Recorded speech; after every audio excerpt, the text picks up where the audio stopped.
Assalamualaikum warahmatullahi wabarakatuh. Yang kami hormati Ibu Kepala Sekolah SDN 02 Wonolopo, Ibu Sri Widyastuti SPD. Yang kami hormati Bapak Ibu Guru SDN 02 Wonolopo. Selamat datang di acara diseminasi budaya positif oleh Ibu Diah Isnani SPD, calon guru penggerak angkatan 11 Kabupaten Karanganyar. Di sini saya sebagai pembawa acara akan membawakan acara pada siang hingga selesai nanti. Sebelumnya akan saya bacakan terlebih dahulu untuk susunan acaranya. Yang pertama adalah pembukaan, kedua menyanyikan lagu Indonesia Raya, yang ketiga sambutan kepala sekolah, yang keempat inti acara diseminasi, yang kelima lain-lain, dan yang keenam penutup. Marilah Bapak Ibu semuanya kita mulai acara pada pagi hari ini dengan pembukaan, yaitu baca basmalah bersama. Bismillahirrohmanirrohim. Semoga dengan bacaan basmalah tadi acara diseminasi pada siang hari ini berjalan lancar. Yang kedua yaitu menyanyikan lagu Indonesia Raya yang akan dipimpin oleh Ibu Sugihati. Hadirin dimohon berdiri.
Hadirin dimohon duduk kembali.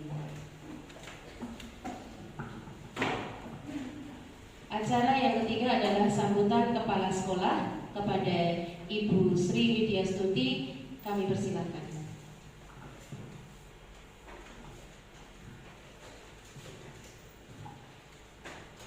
Assalamualaikum warahmatullahi wabarakatuh.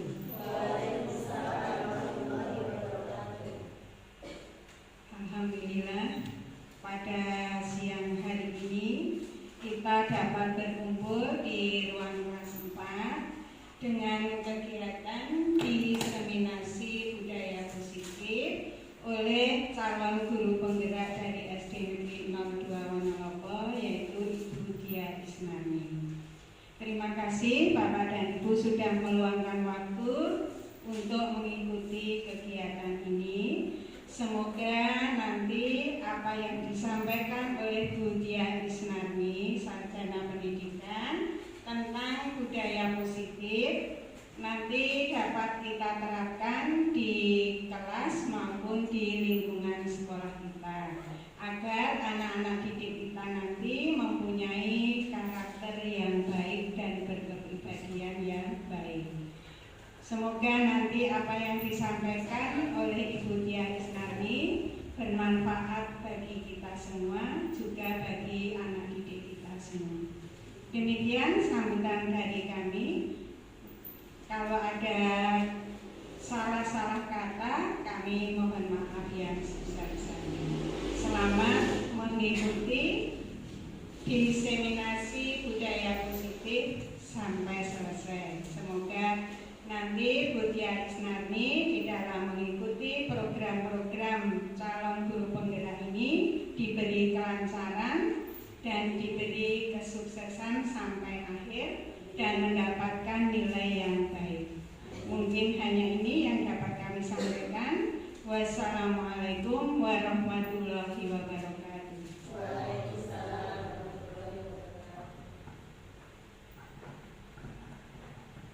Terima kasih kepada Ibu Kepala Sekolah. Yang selanjutnya adalah inti acara diseminasi yang akan disampaikan oleh Ibu Tia Isnarni, calon guru penggerak angkatan 11. Waktu dipersilakan.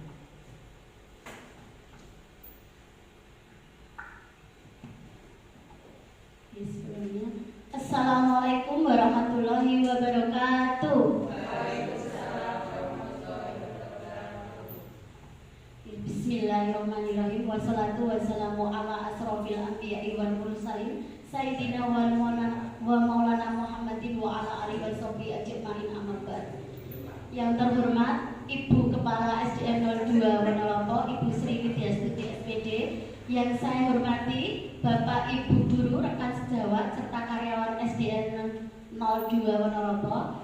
Pertama dan utama, marilah kita panjatkan puji syukur kehadiran Allah Subhanahu wa Ta'ala, yang mana pada kesempatan siang hari ini kita masih diberikan rahmat taufik hidayahnya, sehingga kita bisa mengikuti kegiatan diseminasi budaya positif yang saya laksanakan pada siang hari ini dalam keadaan sehat walafiat, tidak kurang suatu apapun. Amin Allahumma amin. Tidak lupa sholawat serta salam kita haturkan kepada junjungan kita Nabi Abdul Nabi Muhammad Sallallahu Alaihi Wasallam beserta keluarga dan para sahabatnya.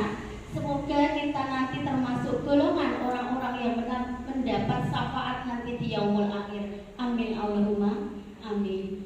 Bapak Ibu yang kami hormati, santai saja nggih Bu, Pak, nggih. Mboten usah terlalu tegang apa serius nggih. Kita di sini berbagi ilmu nggih di sini. Izinkan saya untuk memaparkan tugas saya ya sebagai calon guru penggerak angkatan 11 Kabupaten Karanganyar. Saya diberi tugas untuk memaparkan diseminasi budaya positif di sekolah.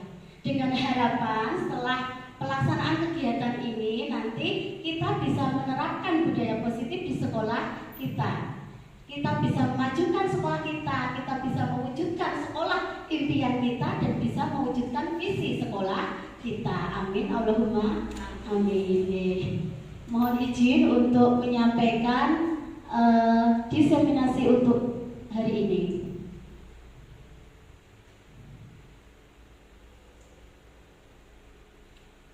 Nah, ini Bapak fasilitator saya, Bapak Rano SPD, dan Ibu pengajar praktiknya Ibu Angki Nyiptosari SPD, dengan Ibu Kepala Sekolah Ibu Sri Widyastuti SPD.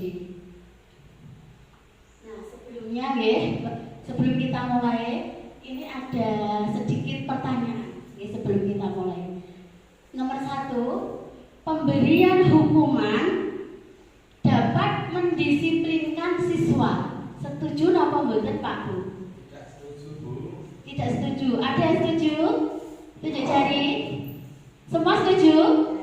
Setuju? Setuju. Oke. Nomor 2, pemberian hadiah meningkatkan prestasi siswa. Setuju apa mboten? Setuju. Yang setuju cung angkat tangan. Yang tidak setuju? Ada 2. Oke. Yang nomor 3, guru harus mampu memberikan solusi untuk setiap siswa yang bermasalah. Setuju?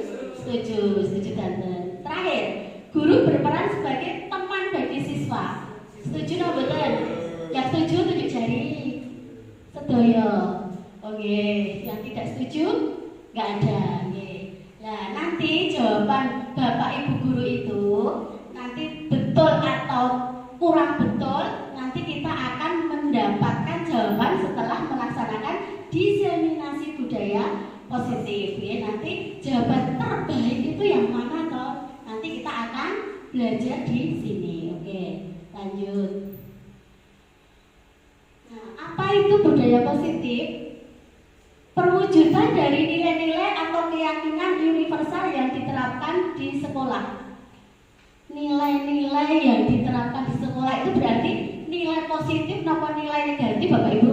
Oke, nilainya yang baik ya, nilai positif.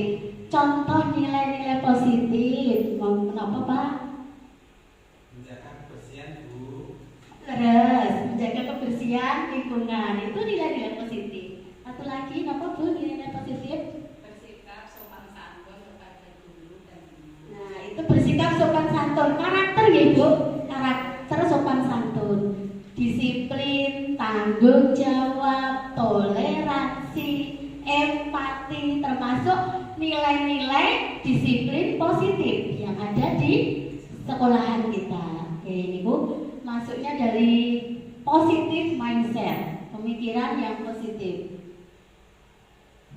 Nah, di sini ada konsep-konsep inti untuk menciptakan budaya positif. Jadi strategi-strategi yang akan kita terapkan untuk menciptakan budaya positif itu ada 1, 2, 3, ada 6.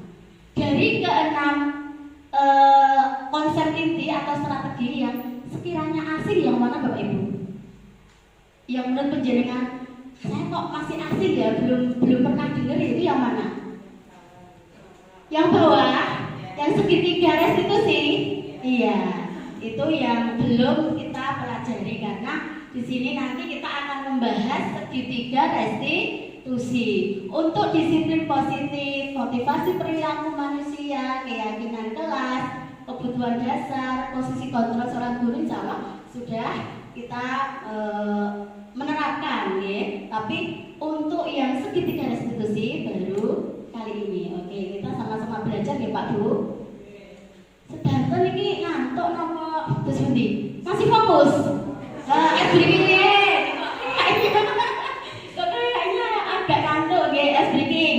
Nanti kalau saya bilang cek sound ya, cek kalian hu, ya Bapak Ibu. Kalau sound ha. Jadi cek sound hu ha. Itu ya.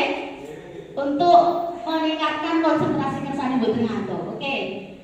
Cek sound ha. Cek sound cek sound sound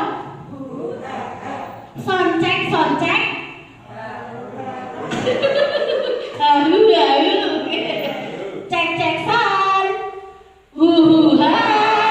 Oke nggih. Pun kersane mboten ngantuk.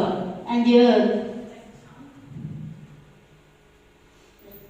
Ini permainan nih Bapak Ibu. Nanti kan Bapak Ibu bermain dengan sebelahnya atau di sampingnya. Ya, di sini permainannya namanya cobalah buka. Anda dan teman Anda akan melakukan kegiatan cobalah buka. Anda adalah A, tugas Anda adalah mengepalkan salah satu tangan Anda. Coba Anda bayangkan bahwa Anda menyimpan sesuatu yang sangat berharga di dalam kepalan tangan Anda.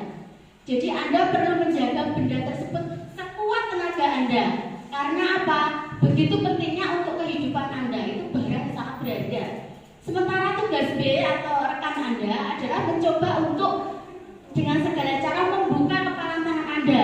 Ya, teman Anda B boleh membujuk, boleh merayu, boleh mengintimidasi, boleh memarahi, menggoda, menggelitik, bahkan menawari Anda sejumlah uang agar Anda bersedia membuka tangan rekan Anda. Monggo Bu dipraktekke. Masuk dengan Bu Gi. Bu Susi dengan Pak Kita dengan Pak Edi, monggo. Salah satu dipegang. Salah satu dikepalkan, nggih. Yuk. Salah satu gantian. Punya Ibu Gi dulu. Satu dikepalkan, Pak. Masuk berusaha untuk membukanya. Diraih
kemungkinan jenengan itu membuka itu atas keinginan sendiri atau dirayu oleh teman Anda? Dirayu. Atau mungkin nggak jenengan itu tetap kekeh menutup kepalan tangan Anda. Jadi tidak mau piye caranya walaupun dirayu maut sekalipun tetap ditutup. Ada kemungkinan nggak? Ada. Berarti ada dua kemungkinan. Nah, jika kira-kira pertanyaan saya begini, jika Bapak Ibu ada yang berusaha untuk membukanya aja atau tetap saya nggak mau membuka, ini barang berharga saya tetap saya kepalkan. Nah, itu merupakan kontrol diri atau tidak Bapak Ibu? Kontrol diri ya. Jadi kontrol dari diri sendiri untuk pengen membuka atau tetap mengepalkan tangan. Nah, itu nanti saya akan arahkan kepada nilai disiplin. Dari kontrol diri sendiri itu faktor dari dalam diri sendiri akan saya arahkan ke nilai disiplin. Oke. Nah, nilai disiplin itu kalau kita berpikir tentang disiplin, pikiran kita pasti aturan, hukuman, peraturan, betul. Karena disiplin artinya itu. Nah, di sini ada pergeseran paradigma teori kontrol dari percobaan kita tadi. Ada pergeseran dari Dr. William Glasser. Ilusi guru mengontrol murid. Itu betul atau salah Bapak Ibu? Guru itu mengontrol murid. Apakah kita bisa mengontrol murid? Bisa tidak? Bisa? Bisa tidak? Bisa. Nah, contohnya misalnya anak sudah dikasih tugas di rumah. Terus ternyata besok pagi anak itu tetap tidak mengerjakan tugas. Nah, itu kita ngontrolnya anak bagaimana? Bisa tidak? Tidak ya? Karena tidak bisa mengontrol. Tidak bisa mengontrol anak karena walaupun sudah dikasih PR, ada aja yang tidak mengerjakan PR. Jadi kontrol diri itu berada pada diri sendiri. Jadi ilusi guru mengontrol murid itu salah ya. Yang kedua, ilusi bahwa semua penguatan positif efektif dan bermanfaat. Semua penguatan itu efektif dan bermanfaat. Contohnya begini, Bapak Ibu punya murid yang pintar, yang berprestasi, kemudian Bapak Ibu kasih penghargaan, apresiasi hadiah. Nah, itu efektif atau bermanfaat tidak itu? Apa setiap tahun jenengan kasih hadiah terus, nanti lama-lama anak jadi malas karena apa? Tidak dikasih hadiah. Jadi ilusi bahwa semua penguatan positif, efektif dan bermanfaat itu tidak benar. Yang ketiga, ilusi bahwa kritik dan membuat orang merasa bersalah dapat menguatkan karakter. Betul atau tidak? Tidak ya? Tidak. Contohnya apa? Misalkan anak kita udah berusaha membuat gambaran, menggambar pas seni rupa itu gambarnya sudah bagus, tapi kita kasih masukan atau kita kritik sedikit. Nah, ini bagus nih, kurang iki, kudune mbok kasih ini ya, misalkan gitu. Nah, itu perasaan anak itu merasa bagaimana? Sedikit kecewa, merasa berkecil hati. Gambaranku sampai apa kok, mosok guru Pak guru sih kayak masukan jari elek. Jadi bukan jelek, maksudnya masih ada masukan dari gurunya. Membuat anak menjadi minder atau down. Kemudian yang terakhir, ilusi bahwa orang dewasa memiliki hak untuk memaksa. Itu tidak benar. Jadi guru nggak boleh memaksa kepada muridnya atas kesadaran murid sendiri. Lanjut. Nah, bagaimana seseorang bisa merubah dari paradigma stimulus respon tadi kepada pendekatan teori kontrol?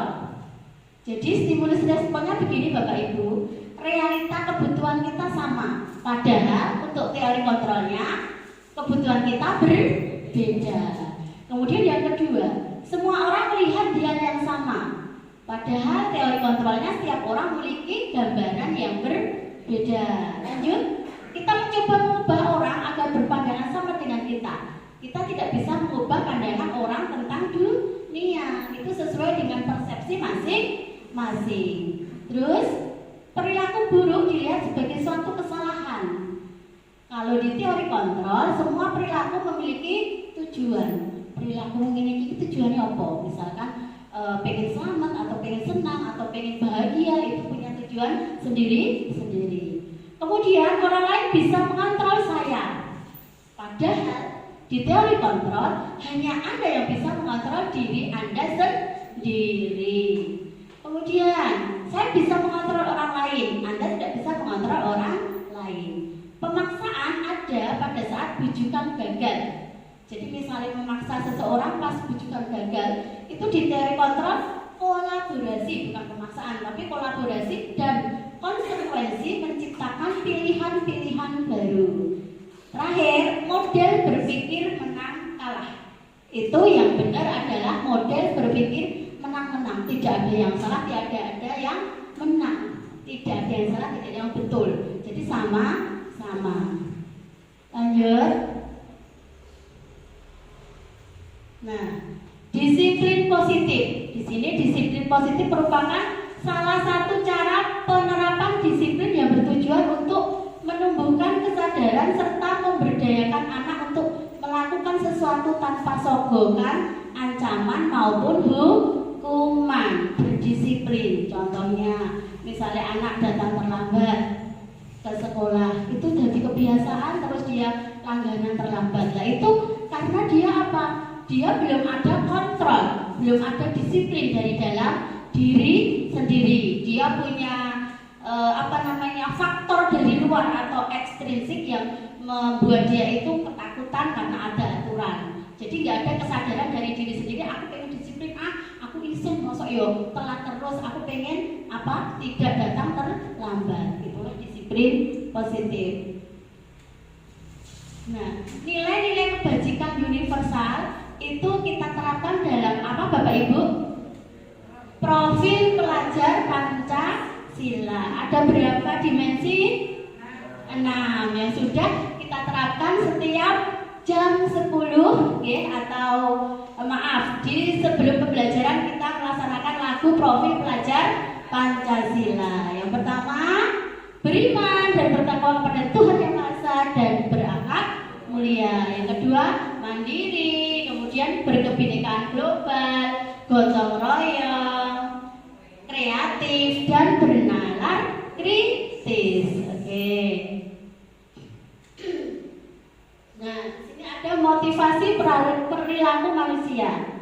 Coba Bapak Ibu pilih yang nomor berapa dari nomor 1, 2, 3. Yang satu menghindari ketidaknyamanan atau hukuman. Perilaku ini menghindari ketidaknyamanan atau hukuman atau mendapat imbalan atau penghargaan. Terus yang ketiga, menghargai diri dan menjaga orang yang mereka inginkan. Pilih yang mana Bu Sugianti? Satu. Mas Jo pilih yang mana? Nomor 1, 2, 3. 3. Bu Anita? 3. Pak Edi mana Pak? 3. Oke. Dan nanti kita bahas, kita belajar bersama-sama. Ini maksudnya apa sih? Motivasi perilaku manusia kok ada 1, 2, 3. Nah, di sini. Nah, banyak sekali ya. Ada hukuman, ada konsekuensi, ada restitusi. Sekilas nanti kita bisa sharing lagi lebih detail di komunitas belajar kita ya.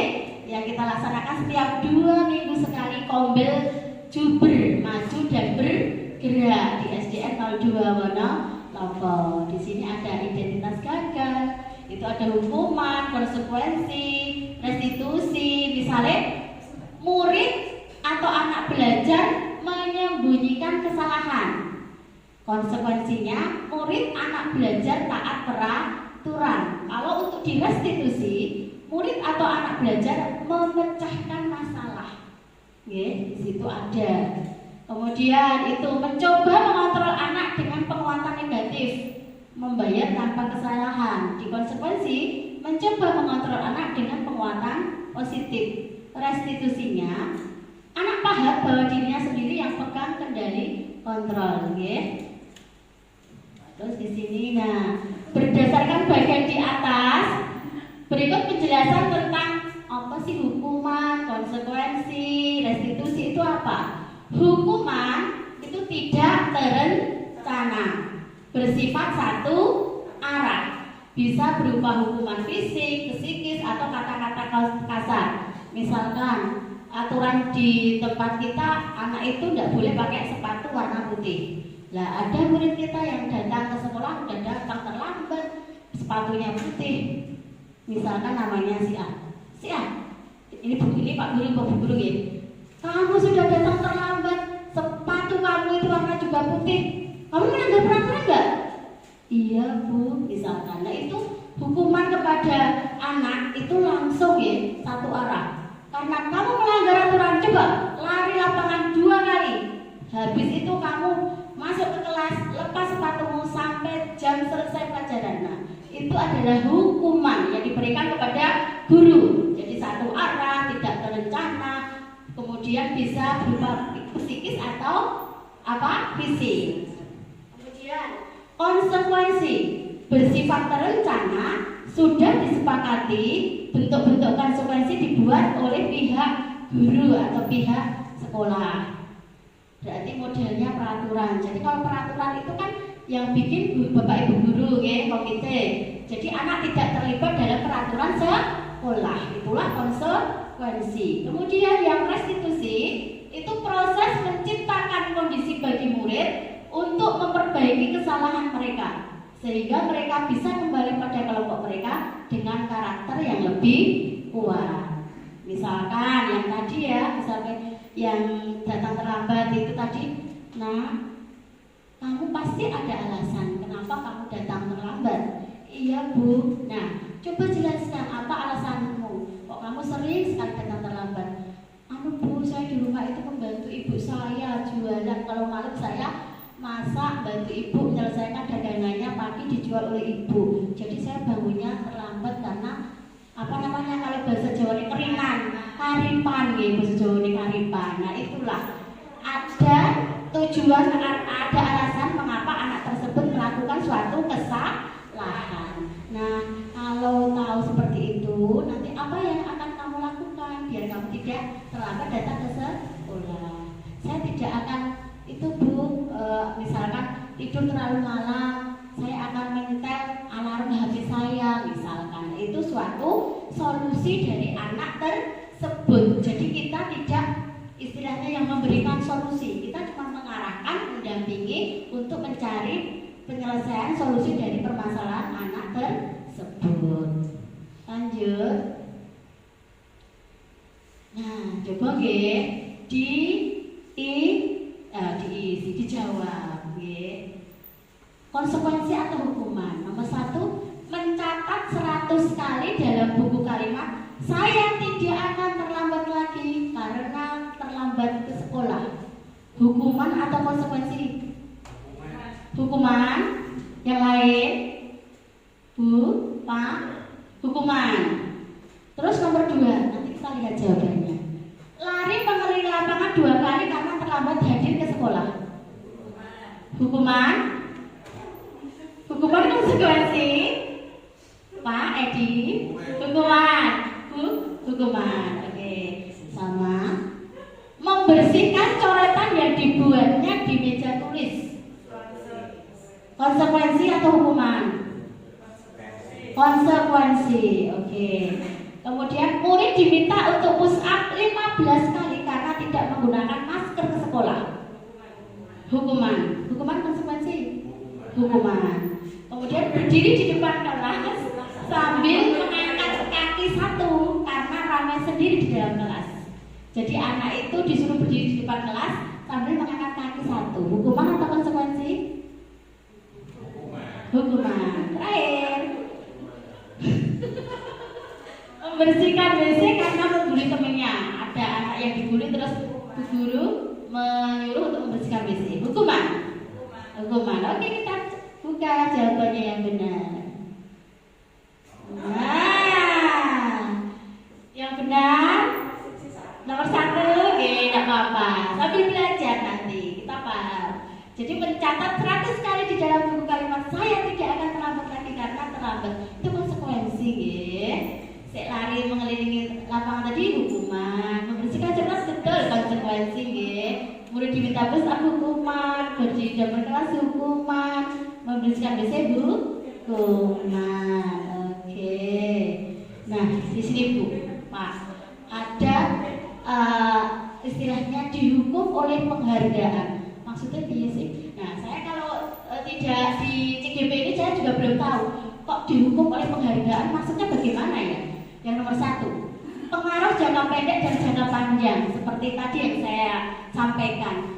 Jika anak itu diberi penghargaan, kita kasih apresiasi karena dia mendapat peringkat 1, itu apakah selamanya kita bisa memberi penghargaan sampai anak itu lulus misalkan, apa tiap tahun kita kasih? Tidak ya.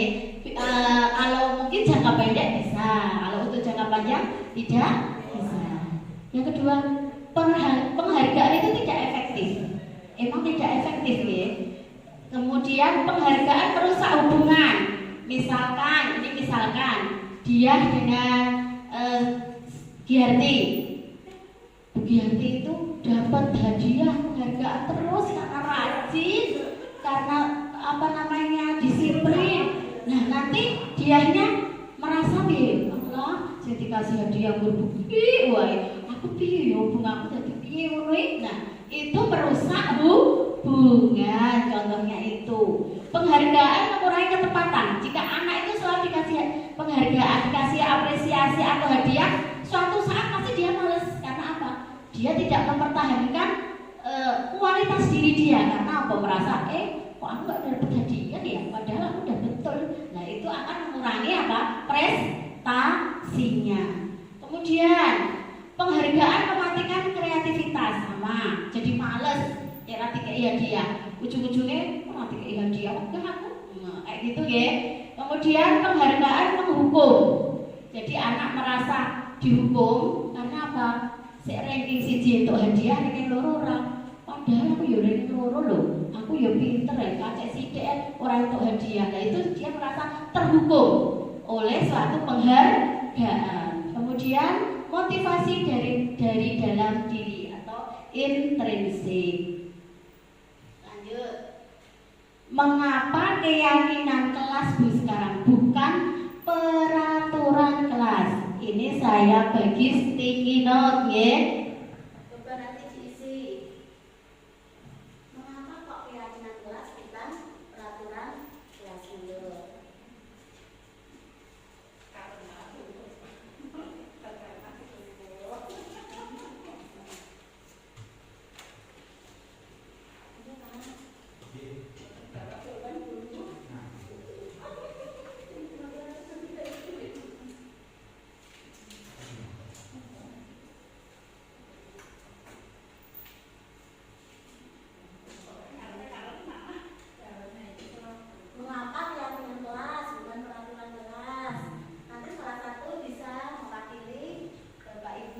Semuanya. Dulu kan kita tahunya oh iya peraturan kelas. Sekarang di kurikulum Merdeka itu menjadi keyakinan kelas atau kesepakatan kelas. Ya, santai saja, monggo sambil diunjuk, dipun rahapi ingkang sampun wonten kajenge panjenengan piyambak-piyambak. Niki boten tes ujian nggih, cepet mawon. Boten usah terlalu lama. Mengapa keyakinan kelas bukan kok peraturan kelas? Sinten sing badhe menjawab? Yang mau mewakili teman-teman?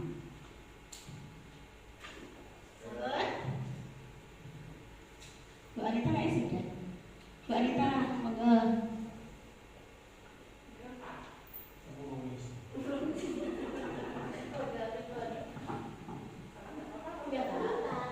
Nggak usah takut-takut Bapak Ibu, semuanya belajar. Tidak ada.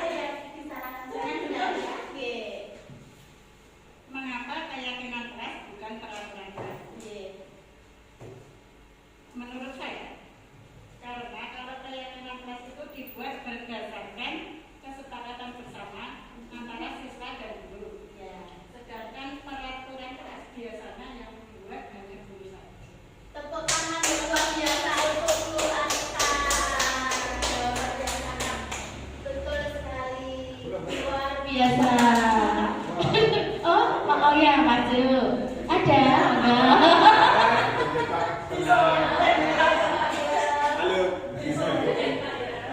Karena keyakinan kelas lebih abstrak, bersifat universal dan dapat memotivasi siswa secara intrinsik. Terima kasih jawabannya dari Mas Cuk Murdianto, guru mata pelajaran PJOK. Betul sekali. Oke. Mengapa kok keyakinan kelas bukan peraturan kelas? Nah, ini.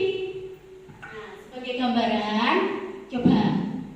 Mengapa kita memiliki peraturan tentang penggunaan helm pada saat mengendarai kendaraan roda 2? Ini peraturan atau keyakinan? Peraturan? Peraturan, ya. Mengapa kita memiliki peraturan tentang penggunaan helm pada saat mengendarai kendaraan roda 2 atau motor? Karena peraturan untuk memakai helm itu kita ikut membuat peraturan, betul? Betul. Tidak, ya. Berarti itu peraturan. Tapi kesini bisa kita masukkan ke dalam nilai disiplin. Contohnya begini, saya memakai helm berkeyakinan biar selamat, biar tidak terjadi sesuatu jika memakai helm. Itu keyakinan seperti itu sepakat atau betul? Sepakat? Sepakat ya? Sepakat. Memakai helm itu untuk keselamatan, nilai-nilai keselamatan. Oke. Yang kedua, mengapa kita memiliki peraturan tentang penggunaan masker dan mencuci tangan setiap saat? Itu peraturan atau keyakinan? Awalnya peraturan, ya awalnya peraturan. Tapi kesini karena kemarin ada pandemi, itu kita berusaha untuk menjaga kesehatan kita, takut karena apa? Nanti terjangkit COVID. Nah itu untuk nilai keselamatan diri, kita berusaha untuk menjaga keselamatan diri kita. Lanjut. Nah, jawabannya ini tadi ya, betul ya. Keyakinan kelas dibuat berdasarkan kesepakatan antara guru dan siswa bersifat universal. Kemudian untuk peraturan biasanya dibuat guru bersifat satu arah. Lanjut. Nah, di sini prosedur pembentukan keyakinan kelas atau sekolah. Saya yakin Bapak Ibu guru sudah membuat keyakinan kelas yang di awal kemarin ya. Walaupun mungkin tidak sesuai dengan prosedur pembuatan keyakinan kelas, tapi setidaknya kita sudah membuatnya. Oke. Yang pertama, prosedur yang pertama adalah mempersilahkan warga sekolah atau siswa untuk mencurahkan ide tentang peraturan yang akan disepakati. Jadi anak kita bagi sticky note atau kertas seperti biasa, nanti disuruh untuk memberikan suatu ide atau gagasan. Ayo kita membuat kesepakatan kelas yuk nak, dibagi sticky note-nya. Kemudian yang kedua, mencatat semua masukan. Jadi anak-anak itu memberikan ide gagasan itu kita catat. Kita catat semua masukan. Setelah itu ganti kalimat negatif menjadi positif. Kalimat negatif menjadi positif maksudnya begini. Misalkan yang benar terlambat ya, jangan sekali-kali datang terlambat. Itu kalimat negatif, kita ubah menjadi kalimat positif, datang tepat waktu. Kemudian contoh lain, jangan buang sampah sembarangan. Itu kalimat negatif. Positifnya menjadi buanglah sampah pada tempatnya. Nah itu nanti kita ganti negatif ke positif. Setelah itu tinjau kembali curahan pendapat yang terkumpul dan susun menjadi keyakinan kelas. Jadi nanti akan banyak, menurut Bapak Ibu itu membuat ide itu kita kelompokkan jenisnya. Ini yang tingkah laku, ini yang untuk kesehatan, ini yang kedisiplinan, ini yang tentang kesehatan, menjaga kebersihan, tiket. Itu kita kelompokkan ke dalam jenisnya masing-masing. Setelah kita kelompokkan, baru kita tinjau ulang keyakinan kelas yang sudah tersusun dari 3 sampai 7 keyakinan kelas. Jangan banyak-banyak ya. 3 sampai 7 keyakinan kelas saja. Kemarin saya juga sudah buat di tahun kemarin, tapi lumayan banyak ya. Nanti kita kurangi. Yang penting sudah mencakup poin-poin disiplin di sekolah kita. Lanjut setelah itu menyetujui dengan apa?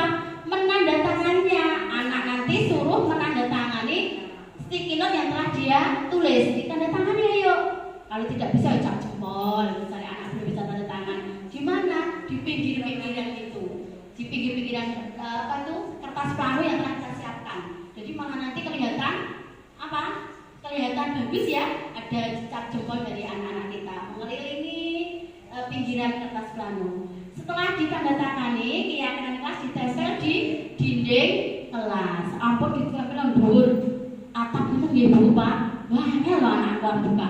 Karo maca lho angel sik apa meneh sik. Nggih, kita tempel di yang kelihatan bisa langsung anak bisa melihatnya di sebelah pinggir pintu atau di dekatnya papan tulis. Lanjut. Nah, di sini di poin yang kelima kayaknya ya, 5 posisi kontrol guru. Yang pertama penghukum, pembuat merasa bersalah, teman, pemantau dan manajer. Dari kelima itu, Bapak Ibu guru condongnya milih sebagai posisi yang mana? Cung, manajer, yang lain?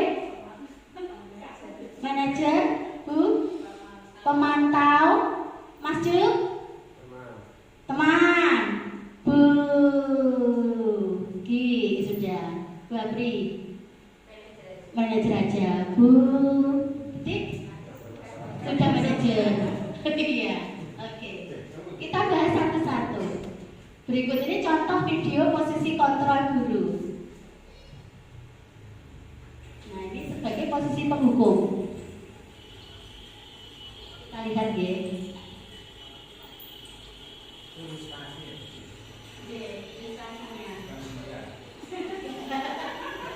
Cuma ilustrasi Pak, ini skenario yang dibuat. Iya, contohnya. Ya Pak.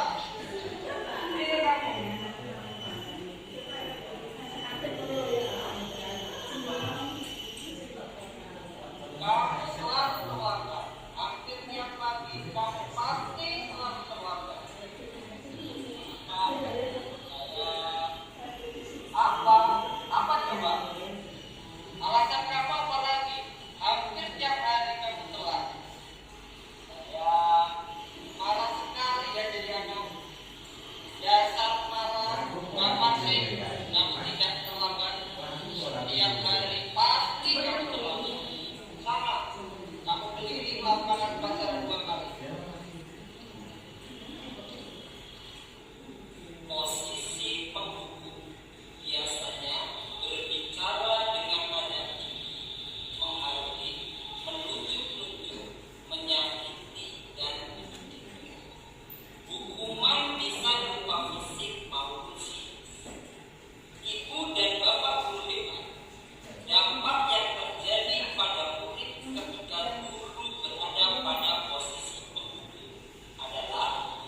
ketika guru mengambil posisi membuat bahasa Islam, murid akan menganggap dirinya yang bersalah dan dia akan menyimpan emosi negatif tersebut di dalam diri. Posisi teman.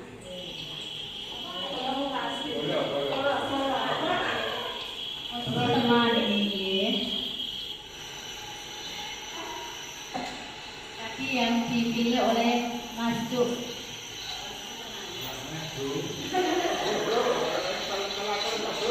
Siapa? Kata kita.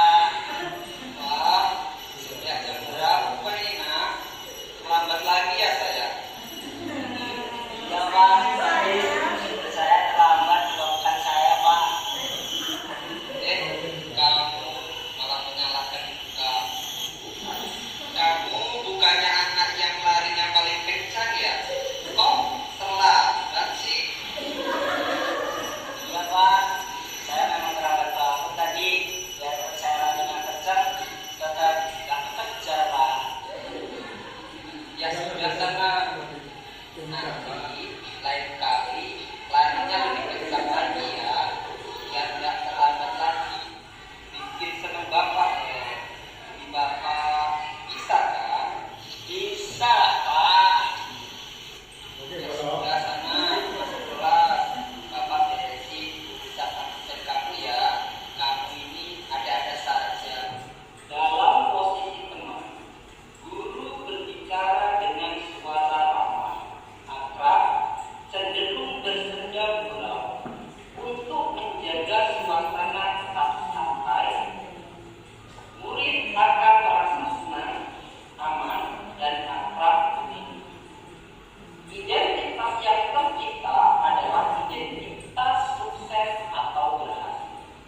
Namun, perlu diingat, karena ini masih dorongan eksternal, maka ada faktor ketergantungan dari murid kepada orang tertentu. Di sini, guru absennya sehingga nilai waktu murid bisa berperilaku baik, namun hanya kepada orang-orang tertentu.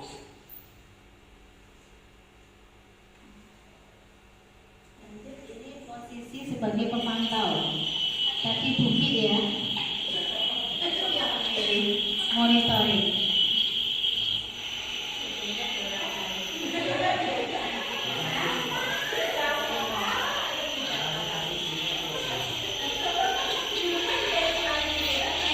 Siapa? Siapa? Apa peraturan sekolah kita tentang jam berapa kita harus masuk sekolah? Kita harus di sekolah jam 7 Pak. Ya betul.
posisi kontrol tersebut, yang paling ideal adalah posisi manajer. Ini kita kupas satu-satu dulu. Yang posisi penghukum itu menghardik, menunjuk-nunjuk, berkaca pinggang, membentak.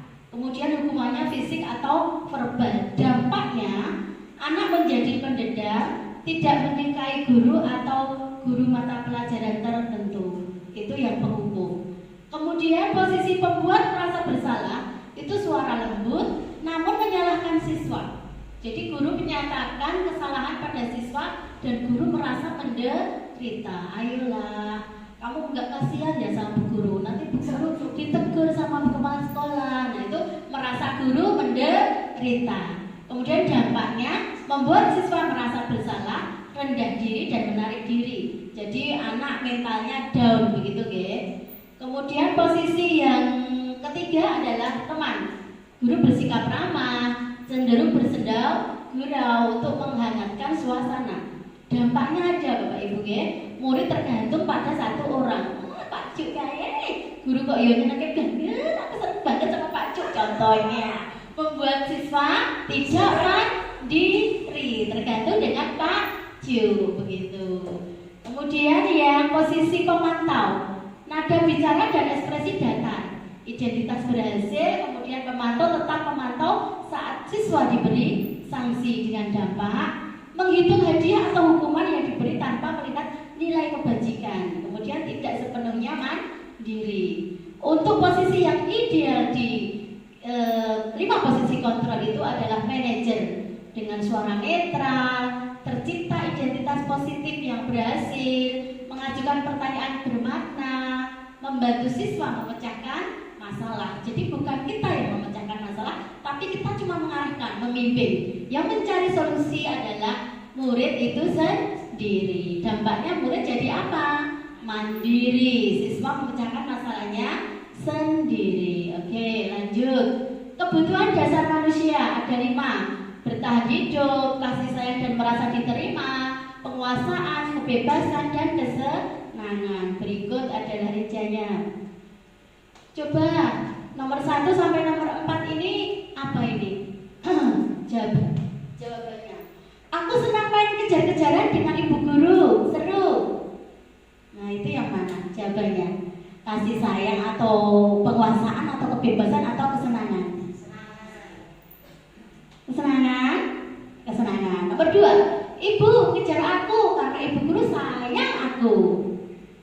Kesenangan, kebebasan atau apa? Kasih sayang. Kasih sayang. Nomor 3, aku hebat kan, bisa bikin bu guru kejar aku.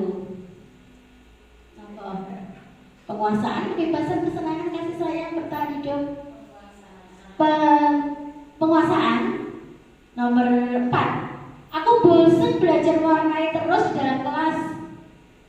Yang mana? Kebebasan atau penguasaan atau kesenangan? Kebebasan. Coba kita lihat jawabannya. Cering.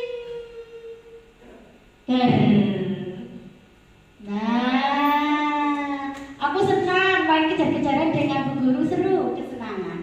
Itu 5 kebutuhan dasar manusia. Kemudian yang kedua, ibu kejar aku karena ibu guru sayang aku, kasih sayang dan rasa diterima. Aku hebat kan, bisa bikin bu guru kejar aku, penguasaan, dikuasai. Aku bosan belajar, kebebasan. Nah, di sini ada dunia berkualitas. Nanti satu-satu mewakili pertanyaan dijawab ya. Yang nomor 1, siapakah orang yang paling penting dalam hidup Anda? Sini Pak Edi. Ibu. Iya. Ibu. Surga itu ada di telapak kaki ibu. Luar biasa. Kasih aplaus dong Bapak Ibu. Ibu langsung ya. Nomor 2, nilai-nilai kebajikan apa yang terpenting dalam hidup Anda? Yang terpenting dalam hidup Anda nilai kebajikan apa? Jujur. Ya, nomor 1 adalah prinsipnya jujur. Wong murid kudu jujur. Orang jujur racun. Enggak gitu, oke? Jujur itu adalah pegangan prinsip hidup. Dimanapun kita berada, kalau kita jujur pasti akan dipercaya orang, disenangi orang lain. Oke? Yang ketiga, kalau Anda menjadi orang yang ideal, karakter atau sifat apa yang Anda paling inginkan ada pada diri Anda? Jika Anda jadi orang yang ideal, karakter atau sifat apa yang paling Anda harapkan? Apa dulu? Karakter yang paling Anda harapkan? Mandiri, sabar, bertanggung jawab, bisa ya. Yang selanjutnya, apa pencapaian Anda yang Anda sangat banggakan saat ini? Buki, pencapaian sampai detik ini yang paling Anda banggakan apa? Iya, alhamdulillah lolos P3-nya tahun kemarin. Oke, itu pencapaian yang sangat Anda banggakan ya Ibu. Semoga menjadi guru yang berkualitas. Oke, berpihak pada murid. Yang selanjutnya, apa pekerjaan ideal bagi Anda? Guru. Kita sebagai pendidik tentunya pekerjaan yang ideal bagi kita. Ngopo kok pengen jadi guru lah. Awalnya ceritanya juga pengen jadi guru. Oke. Kemudian ceritakan bagian perjalanan hidup Anda di mana Anda merasa itulah titik puncak hidup Anda. Titik puncak hidup Anda apa? Masuk belum menemukan titik.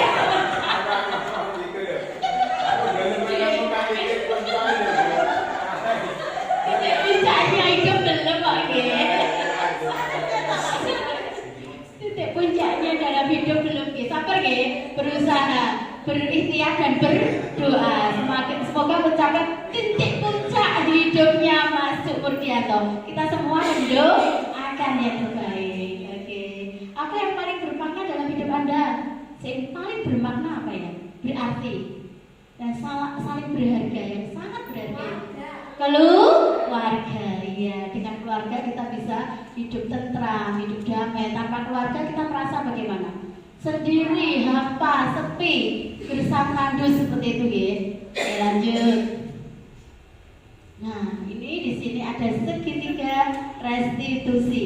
Ada 3 segitiga restitusi itu. Yang pertama adalah menstabilkan identitas, kemudian validasi kebutuhan, yang terakhir menanyakan keyakinan. Kalau menstabilkan identitas itu pertanyaannya begini. Setiap orang pasti pernah melakukan kesalahan, itu pernyataannya untuk menstabilkan identitas. Jika ada kasus anak, kita bisa memecahkan masalah dengan menggunakan segitiga restitusi. Ataupun kamu bukan satu-satunya yang pernah melakukan kesalahan. Manusiawi sekali nak jika kamu melakukan kesalahan. Itu untuk menstabilkan identitas. Kemudian yang kedua, validasi kebutuhan. Dengan kata-kata kamu tentu punya alasan mengapa kamu melakukan seperti itu. Kamu terlambat terus pasti ada alasannya. Nah, itu validasi kebutuhan. Kemudian yang ketiga, menanyakan keyakinan. Nilai-nilai apa yang telah kita sepakati? Kalau kamu terlambat ke sekolah, nilai apa yang telah kamu langgar nak dengan kesepakatan kita? Nilai-nilai apa yang disepakati?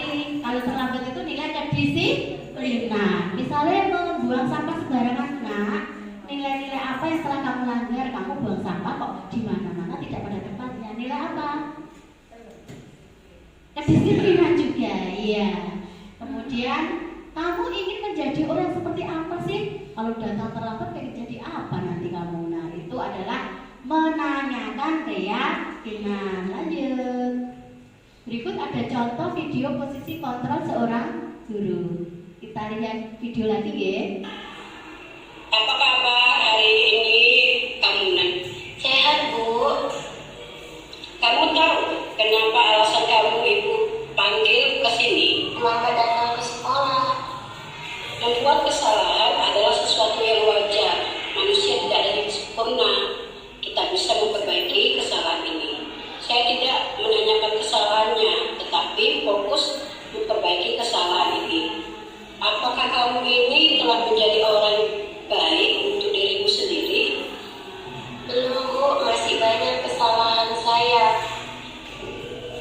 Kamu pasti punya alasan kenapa kamu terlambat. Apa alasannya nak? Karena sepeda saya rusak Bu, jadi saya harus jalan kaki ke sekolah Bu. Berapa jarak rumahmu ke sekolah? 3 km Bu. keyakinan kelas apa yang telah kita sepakati? Apakah kamu masih ingat? Ingat, Bu. Coba, keyakinan kelas apa?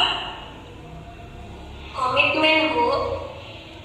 Apa itu komitmen? Menjalankan kesepakatan kelas yang sudah kita sepakati di awal masuk sekolah ya, Bu. Akhirnya kamu bersedia tidak untuk memperbaiki kesalahan ini? Bersedia, Bu. Saya akan memperbaiki sepeda saya agar tidak seperti ini lagi, Bu. Kamu ingin orang seperti apa, Nak? Saya ingin menjadi orang yang bertanggung jawab, Bu. Untuk memperbaiki proses pembelajaran ini, apa yang kamu lakukan? Memperbaiki sepeda saya, Bu. Saya akan berusaha tidak akan terlambat lagi. Saya hargai usaha kamu. Sekarang, silakan kembali masuk kelas. Terima kasih ya, Bu.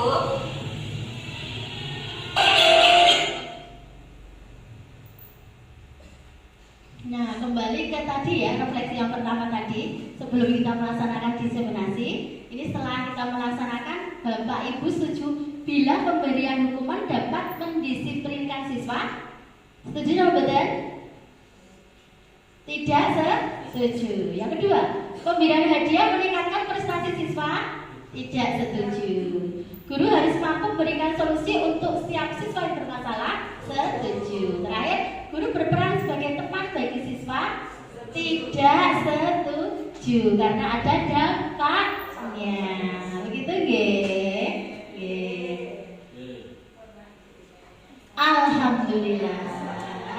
Terima kasih Bapak Ibu guru semuanya telah meluangkan waktunya yang harusnya menjadikan istirahat, tapi menyempatkan diri untuk mengikuti tugas saya, yaitu memaparkan diseminasi budaya positif di sekolah kita. Harapannya semoga setelah pelaksanaan kegiatan ini kita bisa menerapkannya di sekolah kita. Sekolah kita semakin maju dan semakin berkibar tinggi. Ya. Terima kasih atas waktunya. Mungkin banyak kekurangan, kesalahan yang saya lakukan, kurang lebihnya mohon maaf. Wassalamualaikum warahmatullahi wabarakatuh. Waktu saya kembalikan ke pembawa acara. Ya, demikian tadi penyampaian inti diseminasi oleh Ibu Dia. Kita beri aplaus yang luar biasa untuk penyampaian materi pada pagi hari ini. Selanjutnya acara yang kelima adalah lain-lain. Monggo kalau ada pertanyaan dari Bapak Ibu guru semuanya atau ada yang kurang jelas dari materi diseminasi yang disampaikan, ada yang ingin bertanya Bapak Ibu? Monggo Ibu Apri.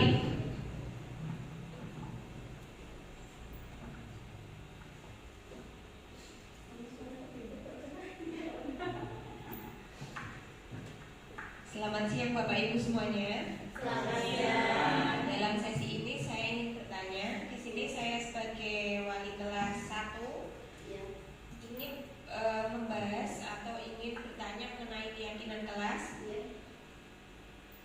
Kalau kelas 1 kan siswanya belum bisa membaca dan menulis.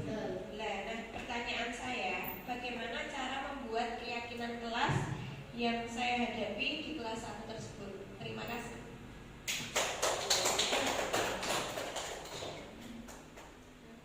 Mohon langsung dijawab, Bu Dia. Terima kasih atas pertanyaannya. Saya mencoba untuk menjawab, semoga bisa memberi jawaban yang terbaik ya. Kalau menurut saya, karena kelas 1 itu dari TK banyak yang belum bisa baca tulis ya. Kalau untuk membuat keyakinan kelas kan otomatis kesulitan. Jadi jawaban saya mungkin bisa dalam bentuk gambar. Jadi gambar yang merupakan itu nilai positif maupun nilai negatif itu kita bikin atau kita print gambar-gambar yang menunjukkan itu nilai-nilai disiplin positif. Contohnya, misalnya ada gambar membuang sampah di tempat sampah, ada gambar anak-anak membuang sampah sembarangan. Nah itu kita print, ya, kita tempel di dinding. Nanti anak-anak biar memilih mana yang akan dia pilih. Oh, buang sampah sembarangan dia pilih misalkan. Jangan langsung itu salah nak. Jangan ada kata-kata jangan. Salah, jangan ya. Ini mulai sekarang di kurikulum Merdeka, pembelajaran yang saya terima di calon guru penggerak itu mengurangi atau meniadakan kata jangan atau awas, tidak boleh, salah, itu diminimalisir. Jadi nanti misalkan anak menempel sesuai keinginan dia, ditempel nah nanti dari pendapat dari anak-anak itu nanti kita kirim, kita berusaha untuk mendampingi gambar seperti ini yang membuang sampah di tempat sampah itu baik atau buruk? Baik Bu. Nah yang buang sampah sembarang itu bagaimana? Baik atau buruk? Nah berarti nanti anak bisa memilih sendiri. Seperti itu ya Bu. Jadi kita menggunakan model gambar nanti ditempel di kertas pelari yang telah kita siapkan untuk membuat keyakinan kelas. Berhubung anak kelas 1 itu belum bisa baca dan menulis. Mungkin itu jawaban dari saya, semoga bisa menjawab. Kemudian ada lagi pertanyaan yang lain? Iya, monggo Mas Jun.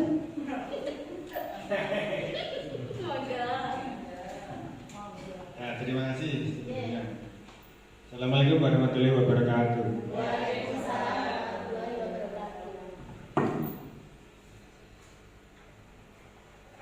Ya, saya sebagai guru olahraga, pertanyaan saya adalah tentang keyakinan kelas. Apakah yang saya sebagai guru mapel olahraga membuat keyakinan kelas? Dan pertanyaan kedua, keyakinan kelas itu dibuat kapan? Apakah di awal tahun atau saat pelajaran sudah berlangsung? Terima kasih. Assalamualaikum warahmatullahi wabarakatuh.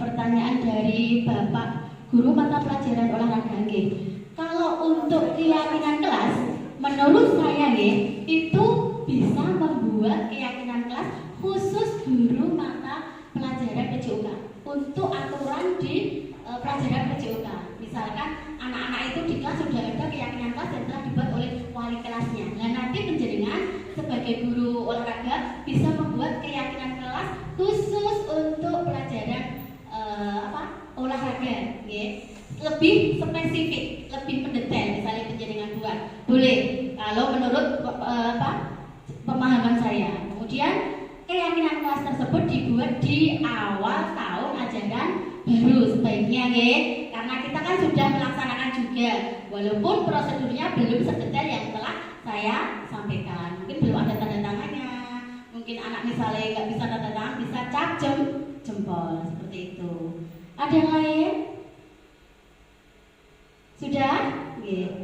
Saya kembalikan ke pembawa acara. Luar biasa sekali acara pada hari ini, Bapak Ibu semuanya. Terima kasih atas pertanyaan dan juga jawaban dari pemateri. Bapak Ibu, akhirnya selesai sudah rangkaian acara desiminasi oleh Ibu Diah Isnati pada siang hari ini. Dan untuk mengakhiri, marilah kita tutup bersama acara desiminasi calon guru penggerak angkatan 11 Ibu Diah Isnati dengan bacaan hamdalah bersama. Alhamdulillahirabbil alamin. Ya demikian, saya kurang lebihnya mohon maaf. Assalamualaikum warahmatullahi wabarakatuh.